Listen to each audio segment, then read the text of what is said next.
माघ मास का महात्मा। 7वां अध्याय। दत्तात्रेय जी बोले, हे राजन, दूत के साथ स्वर्ग को जाते हुए विकुंडल ने पूछा, हे धर्मराज, मेरा संशय दूर करने के लिए यह बताओ कि हम दोनों भाइयों को इस प्रकार अलग अलग क्यों फल मिला है। हम एक ही कुल में पैदा हुए, एक ही साथ रहे, एक ही साथ जीवन व्यतीत करते रहे, एक से कर्म किए और एक ही तरह से मृत्यु को प्राप्त हुए हैं। उसकी बात को सुनकर धर्मदूत बोला, हे विकुंडल, माता पिता भाई बहन आदि कर्मानुसार ही मिलते हैं।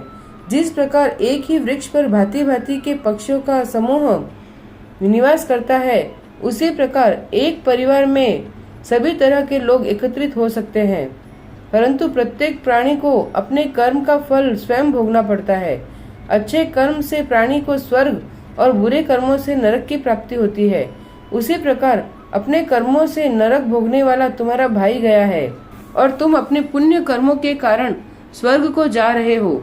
तब विकुंडल बोला, हम दोनों भाई सदैव साथ साथ रहते थे, दोनों ही एक समान पापी कर्म करते और भोग विलास करते रहे थे।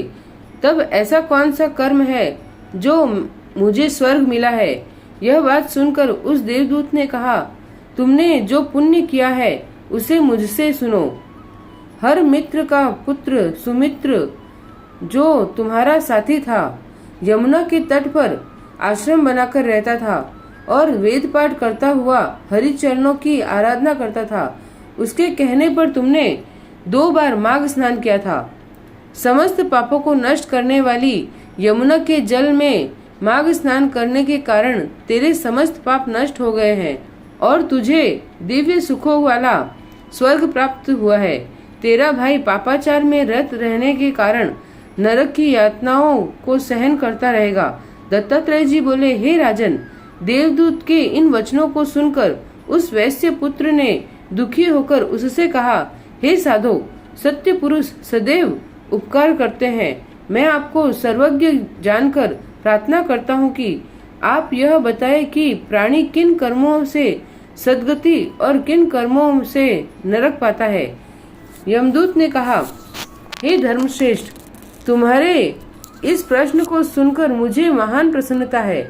महर्षि, मेरे पास समय का अभाव है, तथापि मैं तुम्हारे इस सुंदर प्रश्न का उत्तर अवश्य दूंगा। जो मन वचन कर्म द्वारा कभी किसी प्राणी को कष्ट नहीं पहुंचाते, वे निश्चय ही स्वर्ग पाते हैं। हिंसा करने वाला वेद पाठ दान तप यज्ञ किसी भी कर्म से सद्गति प्राप्त नहीं करता है। अहिंसा समस्त धर्मों का मूल है। धर्मात्मा जन छोटे छोटे जीवों की भी रक्षा करते हैं, उनको नरक नहीं देखना पड़ता। जो मांसाहारी है, जीवों की हत्या करते हैं, उनको नरक में रक्त स्नान करना होता है। जो मांस खाते हैं, कीड़े उनको कष्ट पहुंचाते हैं। वे नाना प्रकार की पशु योनियों का सेवन करते हैं। मनुष्य जीवन पाकर भी अपंग और दरिद्री रहते हैं। इसलिए मनुष्य को चाहिए प्रत्येक जीव पर दया करे और किसी को नहीं सताए।